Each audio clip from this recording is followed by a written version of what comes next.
How to stop workaholism. We hear so much about workaholism, either from a direct way, in a direct way or indirect way. We hear a lot about perfectionists being workaholics. We hear a lot about people with anxiety being workaholics. We hear a lot about people who struggle with burnout or have gone through a burnout that have been workaholics. So much about workaholism, and we are going to discuss here how we can stop it. Hi, my name is Vasi Sarandopoulou, and I'm a licensed psychologist, and I am here in order to help people in order to understand themselves better, but also protect their mental health. So, the obvious answer to how to stop workaholism is work less. Just stop working or set some boundaries. That's the obvious answer, right? There's nothing more complicated behind that as it seems. However, the truth is that there are some deeper reasons why it's difficult to stop being workaholic. It's not that simple. Even though we know that we have to stop work at 5, for example, we don't do that. We know all the logical and rational reasons why we need to do that, but we don't. Let's start with the why first, and then let's go into the how. Why is it difficult? First of all, we strongly identify with our work. What I mean with we strongly identify with our work, we don't just go to work, we don't just have work, we are our work. This is what defines us. We are defined by our work. Work defines our worth. Work makes us feel that we're important. Work makes us believe that we will be successful. It's what we believe that people expect from us as well. It's also what we believe that people see in us. It's what we believe that we're going to leave behind, our legacy. So we put so much emphasis, so much weight on that area of our life, work, as if it's the only thing that is important about us. And of course, the other areas of our life, they are just in the void. We disconnect a lot from other areas of our life.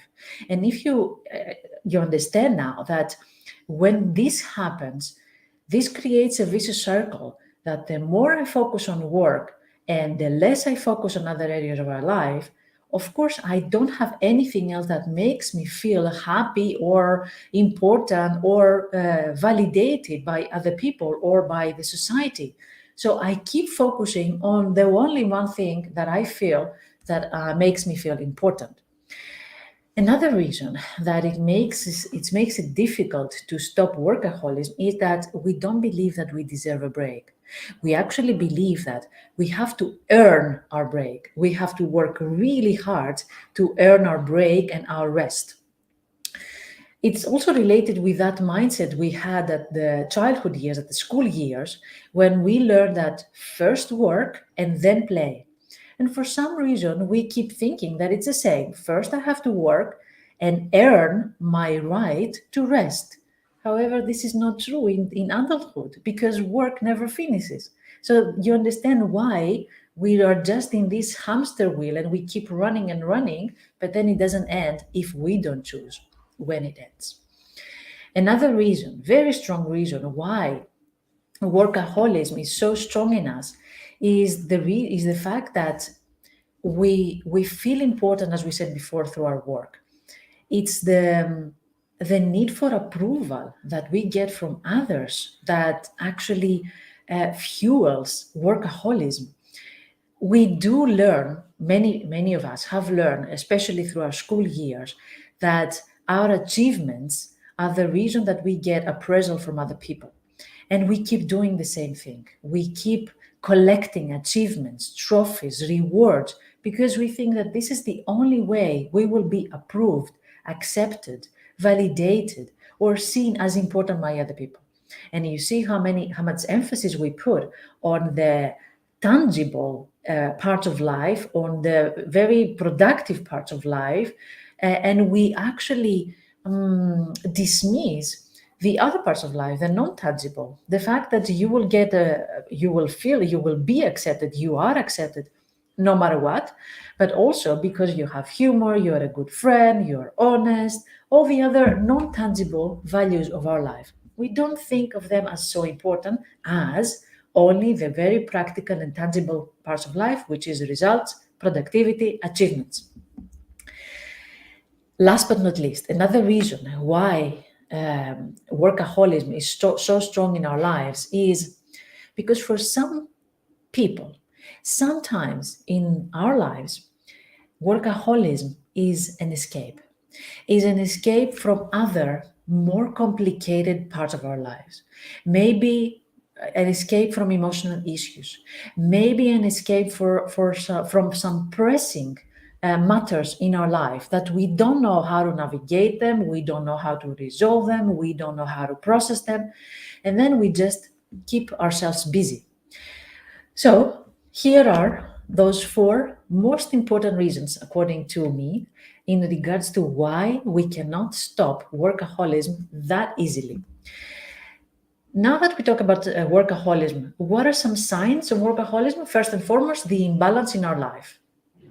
We don't have a lot of social life, we don't have a lot of hobbies, we don't have a lot of free time, we don't have a lot of rest. That's a very clear sign. We forget to rest, we even forget some other basic important needs that we have. We forget to have lunch, for example. That's one thing that I usually hear from people that have gone through burnout. They skip meals, they even skip going to the toilet, like they just keep it inside them until later during the day. They, of course, they don't sleep well. So basic needs are seriously neglected. Also, another sign is that we feel that we never have done enough. There's always more than we can do, and there goes perfectionism. And you know how many times I talk about perfectionism and how important it is that we see perfectionism as it is, which is a self-sabotaging, a very toxic behavior where we're always pushing ourselves for more, and we keep dismissing all the good things that we have done in our life. But there are more features of perfectionism, and you can of course have a look at the free guide that I have in my website, how much of a perfectionist you are. Another sign of workaholism is that our to-do list seems to be never ending. We keep add and add and add, and although yesterday it seems that we were close into feeling this completing this to-do list, it's not happening. Another sign can be that we avoid social events, or social events seems like a burden and we don't have the energy for that. And last but not least, health issues. Stress, anxiety, burnout is usually expressed and said, and our body is sending signals through physical symptoms. So I'm going to leave you with 4 tips how you can lower, even better, stop workaholism. Sometimes we hear about vacation, but vacation helps that much. If you take a rest, but then you come back to work, and then you keep working in the same way that you used to do before vacation, well, you understand that it's not going to change anything important in your life. So, first and foremost, redefine your worth. You are not only your work, you are much more than this. You are not only your results. This is a hamster wheel, as we said. We just keep running, but it doesn't actually make you feel honestly and sincerely and truly happy and satisfied about your life. Another thing, add more balance in your life, which means, unfortunately, boundaries. Set some boundaries when it's time for work, when it's time for family, when it's time for connection, when it's time for rest, when it's time for hobbies and fun, when it's time for anything else that you think is important in your life. But set some boundaries and find time slots in your life for all these important areas. Another thing is find things that really matter and truly matter. That's the difference here. Yes, work matters, but what else matters in your life? What else gives you joy in your life? That's a question that maybe you think it's too simple, but actually many people are spending a lot of hours thinking, what is it actually that gives me joy? Let me think about that. I haven't thought about that for a long time. And If for you workaholism is a way of escaping, find what you're escaping from. You know that nothing gets resolved if we don't actually go there and process it and resolve it. So even though you're escaping through workaholism or through work, it's still there, it's still pending. There's a tab open on your computer and it's still waiting for you to close it or to resolve it. So I will leave you with that. Let me know if you have any questions, and I would be happy to take your unhealthy habits a step further and turn them into healthy habits and, of course, protect your mental health. Thank you very much for being here today. I wish you a nice day and, of course, take good care of yourself.